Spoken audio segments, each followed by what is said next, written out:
रुख करते हैं जौहराबाद खोशाब का। SHO मलक अजहर आवान की कामयाब कार्रवाई।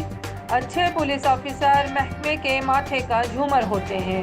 बात करते हैं सिटी थाना जौहराबाद के दलेर और नडर पुलिस ऑफिसर मलक अजहर आवान SHO और उनकी टीम की। कुछ दिनों से एक फुटेज सोशल मीडिया पर वायरल हुई। ये जाली पुलिस ऑफिसर की वर्दी में जाली SI नसरीन और फातिमा, जो गली बढ़ा वाली खोशाब में रहती थी, उसने जौहराबाद के मुख्तलिफ इलाकों में मकानात ले रखे थे।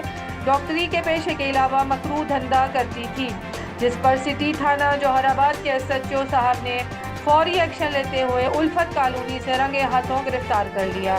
टीम में शामिल ASI सादुल्ला, मलक इफ्तिखार, एहतशामुल हसन और लेडी कांस्टेबल सना रहमान ने बड़ी दलेरी और बहादुरी से कामयाब रेड करके गिरफ्तार कर लिया और उसके साथ उसका आशिक गजनफर भी गिरफ्तार।